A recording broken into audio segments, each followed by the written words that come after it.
Pembaptisan Yohanes adalah pembaptisan air.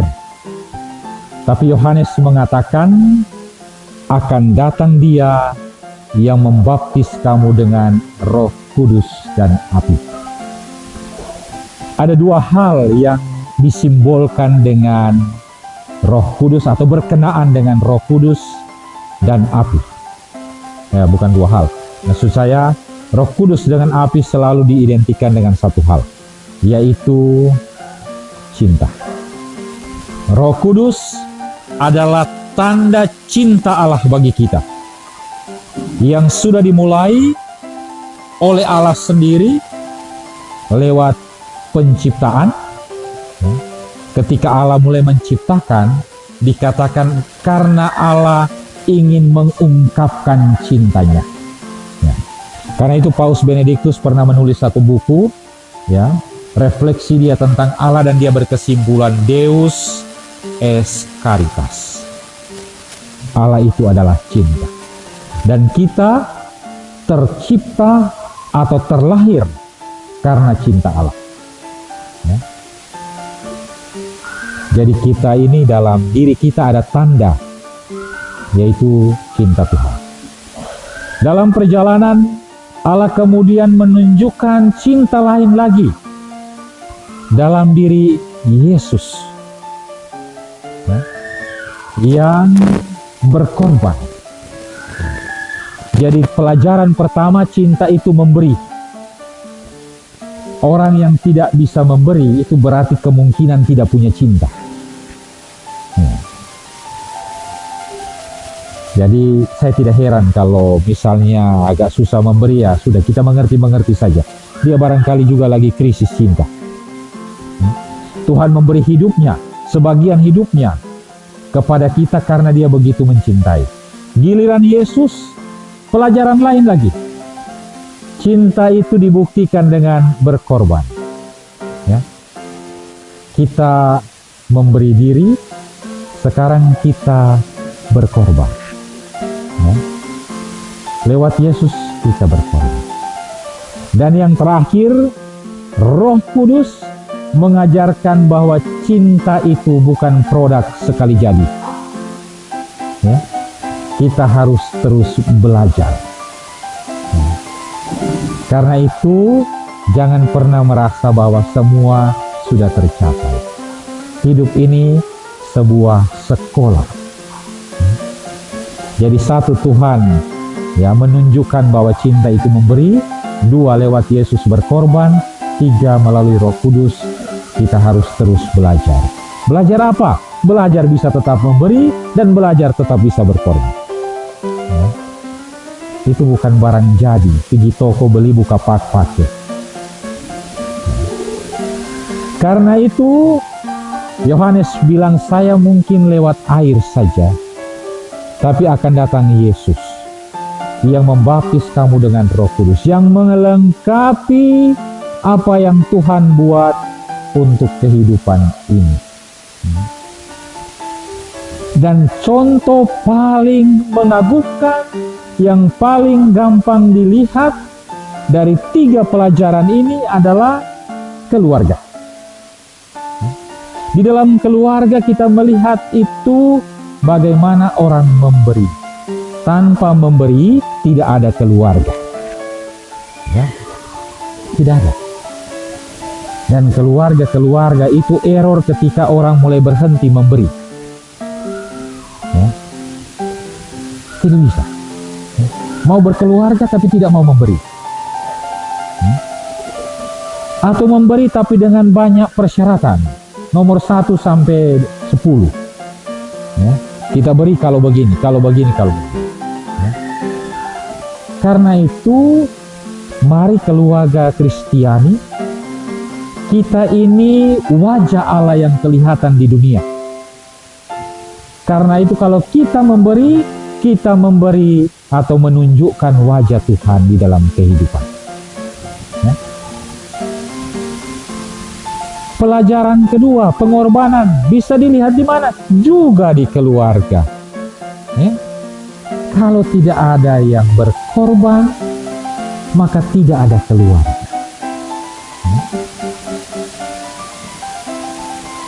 Dan apa yang kita buat dalam keluarga itu seperti kaca yang kena cahaya, akan memantul.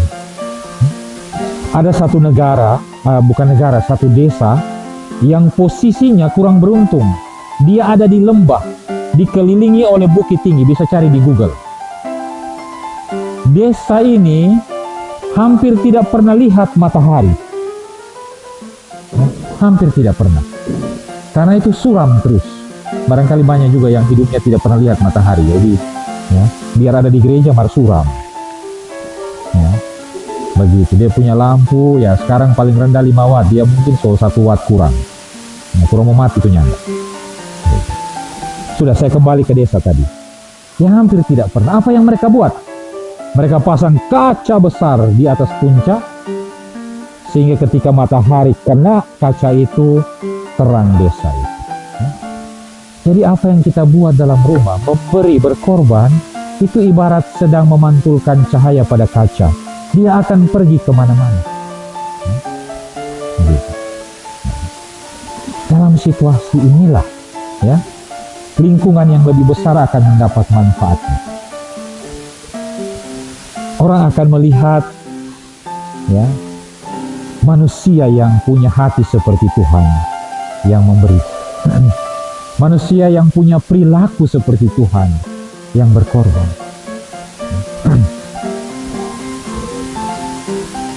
Maka karena dia tumbuh dalam keluarga, dia harus menjadi juga sesuatu yang dipelajari.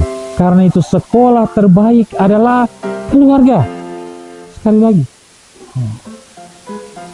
bukan sekolah-sekolah mahal. Maaf ya kalau bacamu nama, misalnya Lofon atau Don Bosco, atau mungkin pergi sekolah di Jakarta sana, ya enggak. Nanti bulan Desember ini ada TISOM, ya, Teen School of Mission. Mau DP nama sampai sekeren apapun, sekolah terbaik keluarga. Jadi disitulah, ya, kita belajar memantulkan, ya, kebaikan Tuhan. Maka ketika kita mendapatkan baptisan, kita mendapatkan tanda. Ingat, tanda ini khas dalam kitab suci, ya. Dulu waktu Kain bunuh Habel, dia jadi takut. Jangan-jangan saya juga akan dibunuh seperti adik saya. Ya, begitu. Lain kali kita tahu kalau orang yang pernah kriminal membunuh itu ada takut ternyata. Kain takut. Ya. Tapi Tuhan bilang tidak. Saya akan taruh tanda sehingga siapapun yang lihat Kain, dia tidak akan berani mencelakakan anaknya. Ya. Sehingga Kain sampai akhir hidupnya tidak pernah mendapatkan perlakuan sama dengan yang dia bikin pada adik. Ya, Tuhan jaga. Ya. Dan tanda itu Tuhan kasih terus sampai orang ini. Maka kita yang sudah ditandai ini untuk menjadi cara Tuhan menampilkan wajahnya di tengah dunia. Jangan sampai lupa tugas. Dan dalam hidup kita bertemu dengan 3. Tadi saya bilang, ya, cinta tumbuh di rumah. Ya, cinta pertama cinta Bapa, yaitu memberi. Cinta kedua cinta putra, yaitu berkorban. Cinta yang ketiga cinta Roh Kudus. Cinta yang mengajar. Cinta yang menuntun. Cinta yang tidak melepaskan. Ya, tanggung jawab kita membimbing dan menuntun. Jangan salahkan itu anak-anak kalau tidak bisa berumah tangga, karena kita tidak ajar mereka bagaimana berumah tangga. Jangan salahkan anak-anak kalau tidak tahu bekerja, karena kita tidak ajar mereka. Kita tidak ikut teladan Roh Kudus mengajar mereka bekerja. Ya. Jadi anak-anak di rumah, mohon maaf saya mewakili generasi yang stres itu. Karena orang tua backing semua. Gitu. Padahal mungkin belum itu, bukan itu orang mau. Mungkin orang suka mau bikin. Ya. Sampai dia punya jodoh siapapun orang tua pikir. Nah, ini kan kacau. Maka saudara-saudaraku, saya di Minggu Gaudete ini ajak, kalau kita mau kembali ke sana, saya kira gembira sukacita itu yang tidak perlu beli di toko, yang tidak mahal-mahal amat. Ya. Di dalam rumah. Gaudete itu yang pertama harus muncul. Maka kita maknai hari ini pesan Tuhan supaya kita boleh menemukan kembali cinta sejati di dalam kehidupan kita yang sebenarnya tidak jauh-jauh amat. Dalam hidup katanya kita bertemu dengan 3 model cinta. Yang pertama, ketika kita masih cinta-cinta biasa. Di situ kita belajar membedakan mana yang perlu dicintai dan mana yang tidak. Itulah cinta di rumah. Ya. Kita di rumah harus belajar dan harus kasih belajar supaya anak-anak tahu mana yang dia boleh cinta dan mana yang tidak perlu. Ya. Kadang-kadang kita punya anak stres karena dia dipaksa mencintai apa yang tidak perlu untuk dia. Dan kalau anak sudah stres, ya dia punya ujung-ujung orang semua jadi stres. Jadi sekolah dalam rumah, sekolah dalam lingkungan, itu mengajar kita cinta yang pertama. Cinta yang membuat kita tahu mana yang boleh dicintai dan mana yang tidak. Jangan semua. Ya. Yang kedua, ketika kita sudah bertemu dengan kehidupan nyata, kita mulai mengalami itu sakit hati, kita mengalami macam-macam hal yang lain. Ya. Kita akan bertemu dengan cinta model yang kedua. Ya. Cinta yang mengajarkan kepada kita tentang mana yang harus menjadi pilihan. Pertama, membedakan sekarang mesti pilih. Orang akan tahu lewat kehidupan ini di mana orang pecinta mesti berlabuh. Mar kalau tidak peduli dengan itu, ya berlabuh sembarang.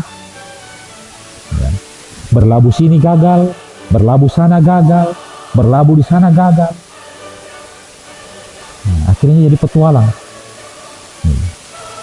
Bukannya backing bagus, malah backing rusak. Jangankan dalam kehidupan, dalam iman. Ada banyak orang, ya masuk di gereja ini tidak ketemu Tuhan, masuk gereja ini tidak ketemu Tuhan, yang tahu gereja mana yang masuk. Terakhir dia bilang, saya tidak pernah bertemu Tuhan. Salah. Yang harusnya bertemu dengan kamu Tuhan, bukan kamu yang ketemu dia.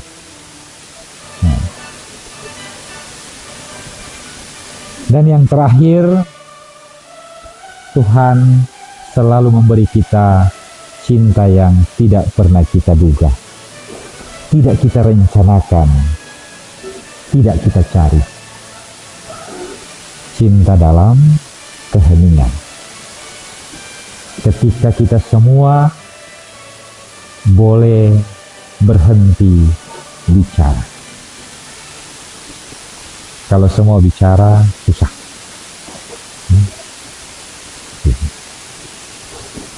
Jadi ketika orang semua tahu kapan mesti injaren supaya berhenti bicara, disitulah cinta terakhir Tuhan boleh kasih. Cinta yang mendamaikan, cinta yang orang tidak cari, ya. Cinta yang membantu orang masih boleh melangkah dalam hidup. Saya ingat ada satu orang, dia bilang begini, saya ingin pergi ke suatu tempat untuk menghindari dunia yang terlalu banyak bicara. Maka saudara-saudariku, orang tidak perlu cari tempat itu di mana. Orang punya gereja, orang punya ekaristi, tempat di mana orang boleh berhenti bicara. Dan kalau Tuhan berkenan masih ada di samping kiri kanan orang-orang yang kita cintai, mungkin cara sederhana. Kadang-kadang Tuhan backing, masih ada, masih boleh lihat. Karena di sini kalau orang berhenti bicara, orang akan sadar kalau orang masih punya. Orang yang bicara lain kali tidak sadar karena dia masih punya. Dia bicara apa yang dia tidak punya.